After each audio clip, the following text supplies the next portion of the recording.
Engagers, this is Professor Game, where we interview successful practitioners of games, gamification, and game thinking who bring us the best of their experiences to get ideas, insights, and inspiration to help us in the process of using games and gamification in our daily lives, for example, to learn what we are teaching. And I am Rob Alvarez. I work at IronHack, teach at IE Business School University, and so much more, and host this podcast. If you have an extra second, please go ahead and subscribe for free to our email list at professorgame.com/subscribe. Hey Engagers, welcome back to another episode of the Professor Game podcast, and we are with Ray today. But Ray, before we kick off, are you prepared to engage?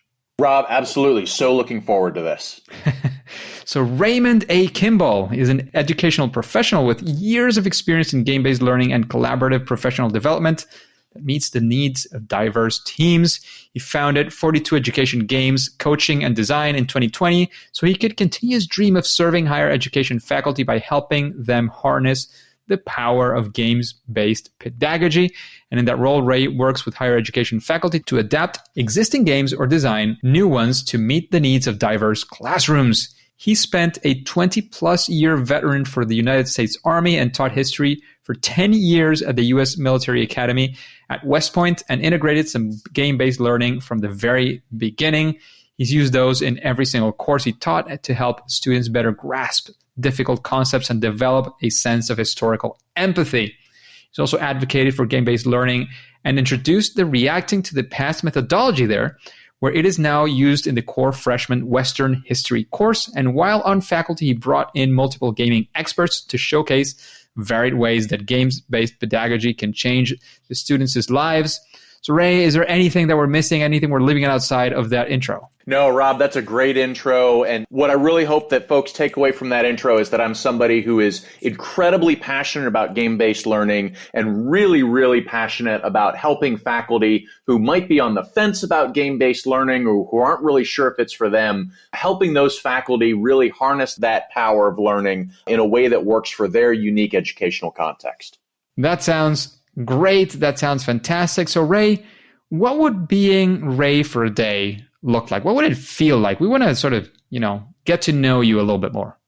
Sure, absolutely. So great days for me are when I get to do the primary job of my company, which is working with higher ed faculty. And so, a day like that, what that starts with is me sitting down and listening to a faculty member and really getting a sense of what their context is, both classroom context and institutional. Everybody thinks about classroom context and says, oh, yes, of course, a history course is going to be different from a literature course, is going to be different from an engineering course. And so, of course, we discuss that and we talk about what their classroom composition looks like and what their approaches are and what their teaching philosophy is. And that's really important. But equally important, and that often gets overlooked, is the institutional context, right? People's classrooms don't exist in a vacuum. They are part of a larger department and they are part of a larger institution. And those department and institutional cultures have influence on what gets taught and what gets presented there. So it's vital for me that I understand that institutional context so that I'm not proposing things that are a complete non-starter for that faculty member. For instance, some institutions may be wild about the idea of role-playing games, but a digital game is a non-starter for that institution because of infrastructure problems. Or some institutions may be really crazy about tabletop games and they love the idea, the visual of having folks around that, but the idea of people acting out roles in role-playing games is maybe just a little too far out there for that institution. So it really all starts with understanding that context. And then I go out and I find an existing game that works for them and build the scaffolds that they need for it, right? We don't want to just drop a game in somebody's lap and say, okay, here you go, have fun, hope this works for you. I mean, that's not serving the individual faculty member well. So I'm going to create the scaffolds that they need. Maybe it's a one-page guide for students. Maybe it's an addendum for their syllabus, but I'm going to come up with those materials that are necessary to really streamline and bring that game into the classroom smoothly. And then finally, after delivering the game to them, checking in to make sure that that game is functioning. And what I'm really proud of is that I can do all of that at a cost point that basically costs a faculty member more or less what they would pay to attend an annual conference. I recognize that dollars are short in higher education. And so I want to make sure that folks are getting the maximum value out of it. And I really do feel like I deliver a good value for money in that respect. That is great. Money is also important, especially when it's, the investment that comes from the institution, or even sometimes it might come from even the same educator's pocket, right? Absolutely. Both routes are definitely viable. There you go. So that's very important to keep in mind. What's the value that you're getting for that? However, we would like to go now for a story. We would like to go for something a little bit different. It's not just about the great times that you've done amazing things, which I'm sure you have plenty of stories, and we will get into at least one of those in a minute. But before that, we would like to know of one of those times that was not incredible. One of those times that you could call your favorite fail or first attempt at learning, favorite failure, wherever you want to take that route down with us, because we want to be there with you. We want to take some lessons. We want to know how you got out of that fail that took you probably to where you are today. Rob, I'm really glad you asked that because I love this idea of the favorite failure. A quick sidebar, the old Games Learning and Society conference that was hosted at University of Wisconsin-Madison used to have a regular panel that they called the Hall of Failure, where they had people doing exactly what you're doing now, which is sharing their big failure stories. And to me, that was one of the best parts of the conference. And now that GLS is coming back at University of California, Irvine, I'm really hoping that they revise that. But my favorite failure was the evolution of my Cuban Missile Crisis game. It's called Eyeball to Eyeball, and it's a classroom simulation of the Cuban Missile Crisis. And I built it while I was an instructor at West Point, and it was a pretty straightforward US versus USSR kind of head-to-head classroom role-playing game. And I fleshed it out, and I shared it through the Reacting to the Past community. And about 3 months after I shared it there, I got feedback from a faculty member who had used it who said, hey, this was fun, but it's really narrow.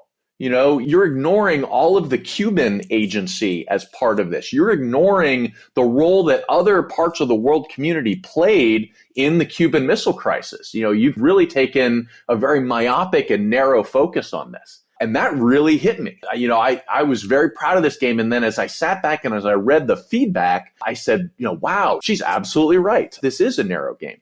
The great thing was Dr. Kimberly Redding of Carroll University, she actually, in addition to pointing out the narrowness, said, hey, here's a couple Cuban roles I wrote for the game. Hope that you like them. Consider integrating them. And I said, look, not only do I want to integrate these, but I'd like to bring you on as a co-author to revise this game. And that's exactly what I did. We've never met face to face, but we've been working together now for over 2 years on various iterations and revisions of the game. We're now at the point where we're actually in the midst of a revise and resubmit from an academic publisher. And we're hoping that in the new year, we'll get it resubmitted and have that game out and becoming commercially available. But that game would have never reached that point if I hadn't shared it with that broader community and had Kimberly Redding reach out and go, hey, you missed the mark here. You fell short.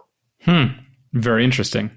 So that is a great story, Ray. We really enjoyed that one because it involves both the side of, what went wrong in a way, but it also shows us how iteration is also an integral part of what you're doing and how we can actually aim for the best that we can get, not through getting it right necessarily the first time, but actually through also going and trying again, seeing what's wrong, iterating and perfecting your product in that sense. So thank you for that story, Ray. And as I sort of anticipated before, now we would like to go for actually a time where, it actually went well. Something that you would like to say, maybe it's a proud moment, something, one of those stories of success where you had this big, hairy problem and you solved it using games in whatever way you want to show this one. Absolutely. It was the problem that I faced really when I first started teaching, which was that, I was teaching our core freshman history course, and these were students that some of them were very interested in history, but a lot of them, frankly, weren't. This was something that they were doing because they had to do. They were tired. They were stressed out. These were all first-year students, and the first year, especially at the academy, can be very stressful. There's a lot weighing on cadets. They are trying to get used to military life. They're trying to get used to Army life. So in a lot of cases, they're incentivized to do the bare minimum, especially in the core courses, in the mandatory courses, and then move on from that. So the problem that I was really facing was, how do I make my class engaging? How do I make them want to come to class and engage with this material, not just doing the reading? Of course, we complain about doing the reading, but it's more than just doing the reading. It's about engaging with the material, and it's about engaging with each other. And as I was wrestling on how to do this, I thought back to my days in role playing. I was a Dungeons and Dragons role player. And I said, well, maybe I'll try little bits of this and try and see how this works. And so my very first one was just a very simple role play with Greek philosophy. And what I told them basically was, hey, you are playing Greek philosophers who are trying to convince me how to raise my son. My son was 5 years old at the time and was just getting ready to start school. And so I basically had them pitch me on why their particular philosophy was going to be the best way for me to raise my son. And it was a runaway hit. They had an absolute blast. They totally got into it. They were engaging with each other. They were undercutting each other's points in a professional way, but in a way that was also grounded in the source documents. And I said, wow. This is the way forward. This is the way. There's something to this. Absolutely. And so from that point forward, I made sure that I had at least one lesson in each of our 3 blocks that was devoted to a particular game. And what I found was that students really looked forward to that, right? They heard about the games that I was playing and they really got into it and they really looked forward to it. I even had students look forward to the final exam one year because it was a role-playing game, right? How many times has that ever happened? Because it was a role-playing game-based final exam. It was a simulation of post-Soviet political dynamics where they were playing kind of different power brokers, and they were evaluated not only on their performance in the role-playing game, but also in how they took what had been presented in the game and was able to apply it in the larger context of the course in a follow-on essay. And that's the only time that I've ever gotten student course feedback that said, I really enjoyed the final exam in this course. And I said, wow, this is definitely a keeper. This is the way I want to go. It's a keeper for sure. And whenever, as you were saying at the start, whenever the context allows for doing something like that, engagers, I would definitely encourage you to run away as far as you can from the normal, natural, standard exam, final exam. Whenever you can, run away from that. It's standard. It is boring. It is not something students look forward to. And quite frankly, if I may, I don't think it's even the best way for us to be able to gauge their level of current understanding on the subject, let alone how much they've learned since they start. That is even harder to do in any case, but even gauging their current level of knowledge is really, really hard with an exam, no matter now. I was going to say no matter how well you do it, but there's better and worse ways to do it. But in general, the typical exam is not going to be a very good place to do that. I don't know, Ray, if you agree with me. Oh, Rob, I 100% agree with you. I got so dissatisfied with kind of conventional exams. You can play with it a little bit with kind of different wording of questions and sometimes by integrating media into it. But really at its core, I got very dissatisfied with the model of come into a room and write for your life for 3.5 hours. And so I really looked for ways to tackle that differently. And this role-playing game was by far the one that I was happiest with and that I actually used twice more when I had the opportunity. Nice. That sounds like a very nice experience for sure. And maybe an example for some of the engagers out there. If you cannot do it for the final exam, maybe the midterm. Yeah, maybe absolutely. Do it for something. Yeah? Absolutely. Do it for something, somewhere. I mean, your students will thank you for that.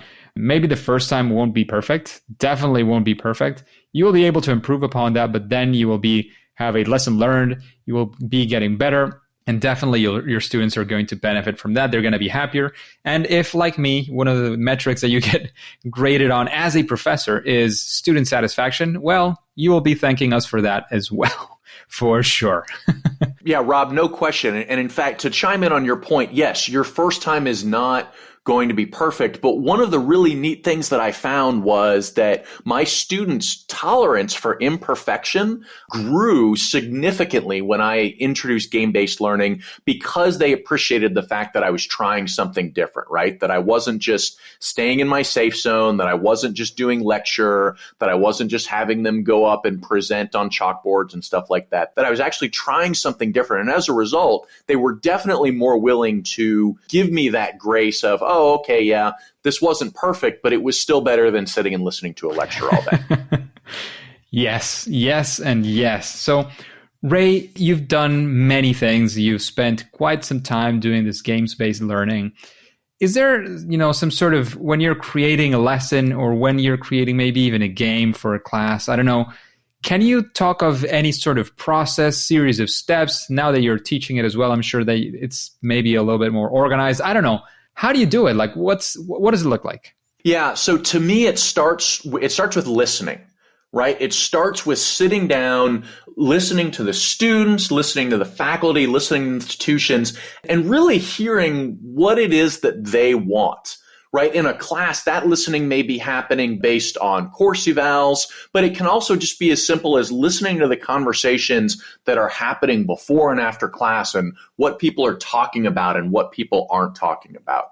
In terms of listening to faculty, hearing what colleagues are saying, but also being part of faculty associations outside of your institution and hearing different ideas and different things that are being tried out there.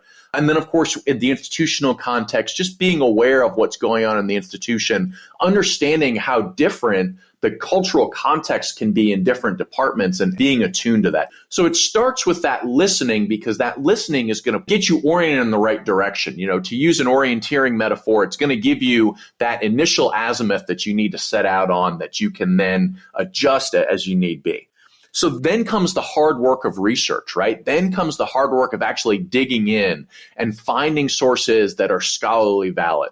But part of it also is looking for work that's already been done in this area, and to the greatest extent possible, building on that work, right? I am not so arrogant as to think that I can come up with a perfect solution the first time up, nor should I have to. I should be able to look for other people's work in this area, credit them appropriately, whether that's an acknowledgement, whether that's payment for services, whatever the appropriate medium is and whatever the appropriate acknowledgement is, certainly you do that. And then look for ways to integrate that into your solution so that what you're doing, as you said before, what you're doing is iterative. It doesn't necessarily need to be groundbreaking. I mean, it may be groundbreaking in your particular location, but in the larger context, it doesn't need to be groundbreaking. You can be taking the hard work of individuals who came before you and really innovating in a way that makes things possible for you and for the folks that you're working for. And I think people who have their work incorporated in that way, in a way that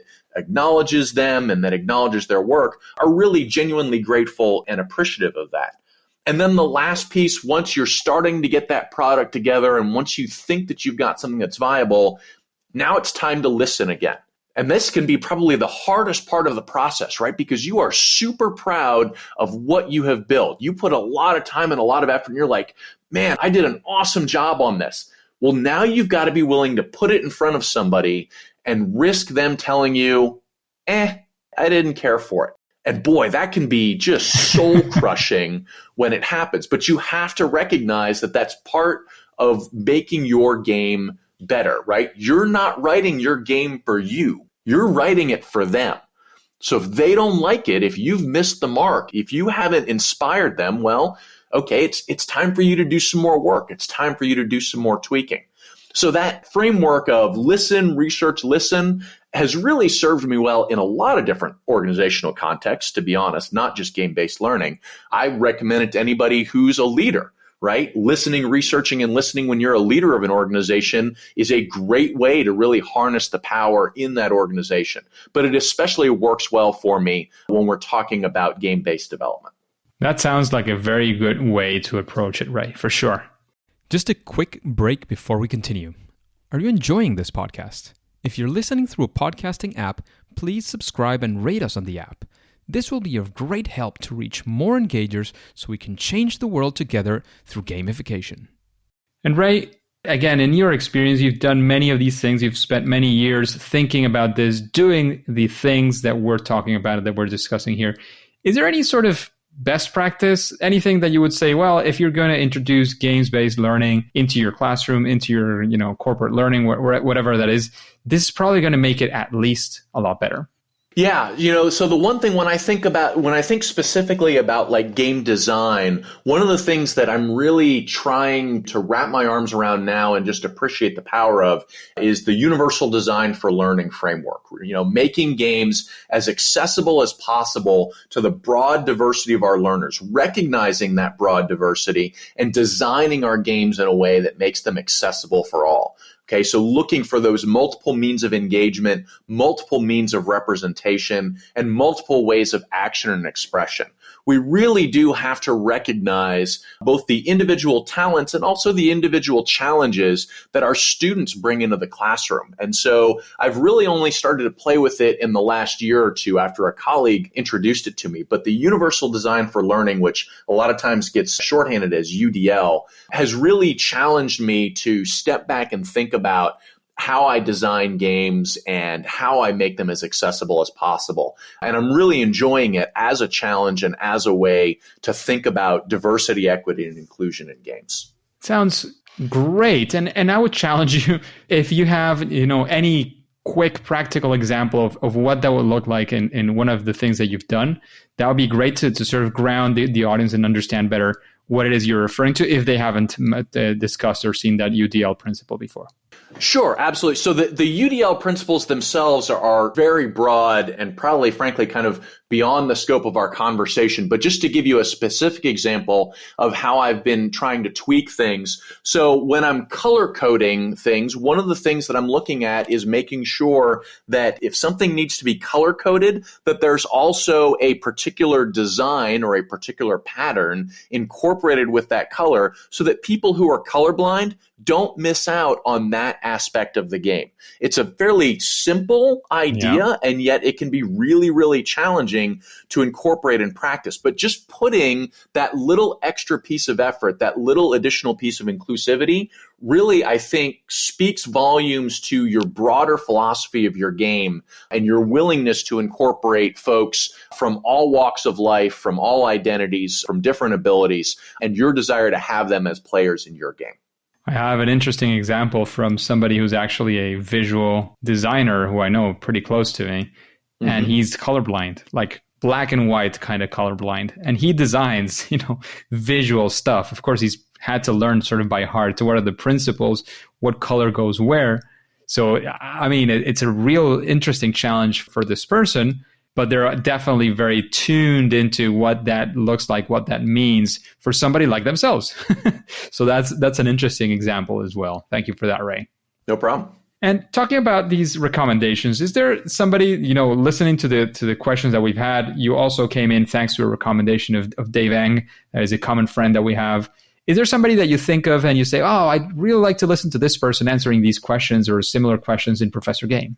Yeah, absolutely. The person that comes to mind immediately is Professor Mark Carnes at Columbia University. He is the executive director of the Reacting Consortium and the guy who really founded and came up with the Reacting to the Past pedagogy. I referenced this before briefly, but just to dive in for folks who may not be familiar with it, Reacting to the Past is a series of historical-based role-playing games primarily oriented at higher ed that's situated in actual historical situations that uses actual historical characters. So for the most part, either real individuals or in some cases, real archetypes that were present at the time, and then challenges students to play out those situations, specifically referring to primary source documents and other rich texts of the time. So it's a really amazing pedagogy, specifically not only for teaching history, but there's also applications for literature. There's even some STEM applications as well. And Mark Carnes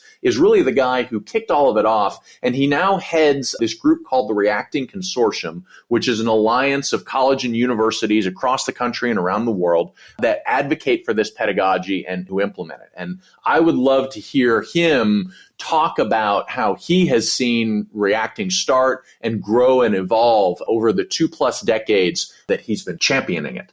Nice. Sounds like a very interesting person to have as well. And continuing with that rant of recommendations, is there a book that you recommend this audience, the engagers, again, thinking of games-based learning, maybe games-based solutions, I don't know, whatever you want to go for, even if it's, general inspiration and not necessarily super directly focused. What would you go for? What would you recommend?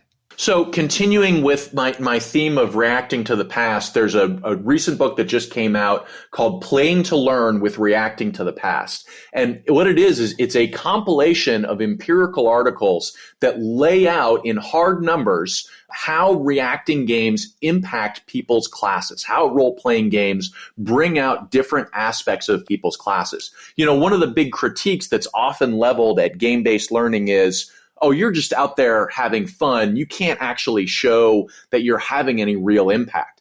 And so this was a challenge that the reacting community took up and said, okay, we're going to show you this. And so they did it. They did the hard work of empirical research, of control groups, of measurements, and they did it with multiple different games in multiple different schools and compiled it all as a community effort into a published volume. So to me, there's a couple things that I love about this book. One, obviously, it's just great ammunition for that argument when people say, oh, you're just messing around.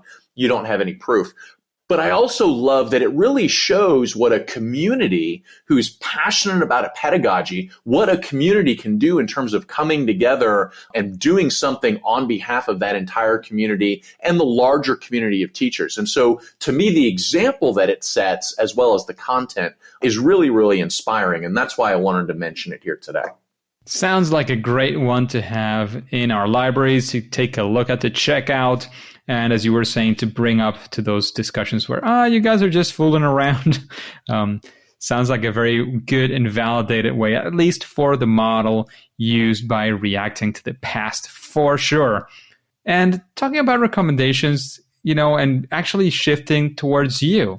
Is there something that you would say is or actually, what is it that you would say is your superpower in games-based learning? That thing that you do at least better than most other people?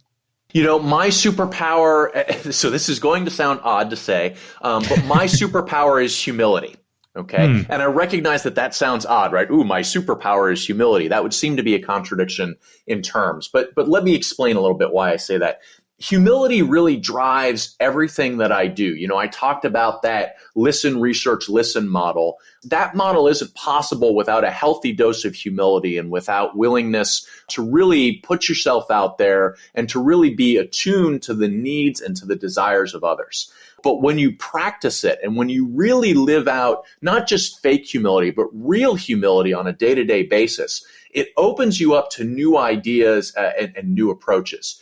President Reagan very famously had a saying on his desk in the Oval Office, there's no limit to what a man can do or where he can go if he doesn't mind who gets the credit. And that has always really resonated with me that, hey, what we're trying to do in higher ed, we're trying to see our students succeed. We're trying to see how they can get ahead and how they can become not only better scholars, but better people. And so being willing and open to the idea of letting other folks come in and letting other folks help and using other folks' ideas, again, appropriately crediting them, right? Appropriately making sure that people are compensated and acknowledged for their work. But being open to all those new ideas and being humble enough to think of, okay, I don't have to be the top dog on this. I don't have to come up with every solution. I can find a way using somebody else's work to meet this need. So that's why I say for me, humility is my superpower. There you go. It definitely is. I think it is something always important to keep at. Not everybody has all the humility, has a big thing in their lives. But, always, every single time, I agree that at least a dose of humility is very, very important. And I would add that definitely, as you were saying, the iterative methodology basically is, founded on the fact that you have to be humble enough to say, well, I might be wrong. And the chances are that I am wrong. Let's find out where and what am I wrong about so that I can correct it and actually get better. Very good principle. Absolutely. Well, and we arrived to a very difficult question, I have to say. This is the one that, would equivalent? No, that's not the word. To make it equal to, maybe, to that final exam that we submit our students to every now and then. And it is the question of what would you say is your favorite game? Oh, this is so difficult. For all the talk that I've done about role-playing games, I suspect your listeners are probably expecting me to say Dungeons and Dragons. And of course, I love me some old school D&D. My son is big into 5th edition now, and I love that platform continues. But when I really thought about this and reflected on it, I really have to say that my absolute favorite game, and I'm going to date myself here a little bit, is the original Deus Ex. It was a digital first-person shooter, came out late 90s, early 2000s, I think.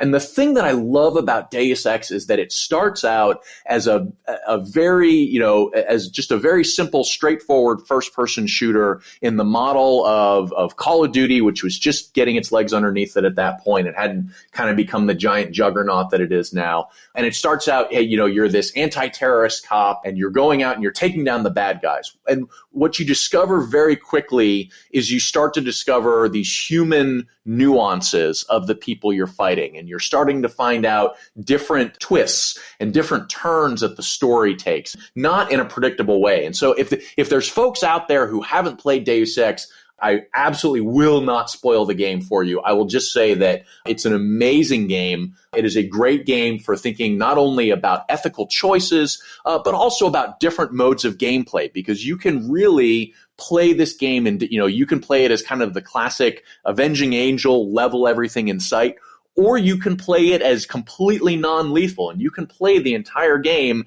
and never kill a single individual. And then, obviously there's mixes in between. But the whole series of sequels that had spawned off on that, there were a couple reboots that happened in the last couple of years, which were equally good. The whole series is like that and has it as that hallmark, that ethical grayness and that need to make moral choices that ultimately drive the world around you. And so when I really think about a game that I played that impacted my view of what games could be and games could do, I really take it back to playing Deus Ex as a junior officer, as a 20, 30-something back in the day. There you go. A game as well, which has something that is very, very important to games, which is consequences of your actions. And here it's not just whether you get, caught or killed or whatever that may look like in a first-person shooter. It also has other things that are involved. And again, no spoiling in the game. I've heard many interesting things. And I have to say, I haven't bought it yet. I haven't bought one version, but I am very much looking forward to playing one of those. It's excellent. If you want to play the original, I think the original is actually available on Good Old Games. So you can buy it fairly cheaply and it'll work on a modern platform, and it is absolutely, absolutely worth the time. Sounds fantastic. So, Ray, thank you very much for being with us today, for investing this time with the engagers. Do you have any final piece of advice, any final words? Please let us know where we can find more about you, about 42 Education Games, coaching and design. Like this is the time for you to basically take it wherever you want to steer us. Rob, thanks. I really appreciate that. The main thing I'll just say is if there's higher ed faculty out there who are on the fence, maybe you're not really sure about this whole game-based learning thing, you're not sure about the commitment of time, that's what I'm here for. That's what my company is here for, is to make it easy for you to try it out and see if it works for you. And that's what we're committed to doing, is making sure that we're respecting your needs and your prerogatives right from day one, and then helping you to get a game-based solution that works for your specific classroom. So you can find us at 42ed.games, so 42ed.games. We're also on social media as 42ed Games. We're on Facebook, Twitter, Instagram, and LinkedIn, and looking forward to hear from folks. And please let us know how we can help bring games into your classroom. Let's do it. Let's bring games into the classroom for sure. And we have Ray to support us. So thanks again, Ray, for sharing your knowledge, your experience, all of the things that you've shared on the podcast. However, at least for now and for today, it is time to say that it's game over. Hey, Engagers, thank you for listening to Professor Game Podcast. And if you want more interviews with incredible guests like Raymond, all you have to do is go to professorgame.com/subscribe and get started into our email list for free. That way we'll be in contact and you'll be the first to know of any opportunities that Professor Game might have for you. And before you go on to your next mission, remember to subscribe for free or follow using your favorite podcast app and listen to the next episode of Professor Game. See you there.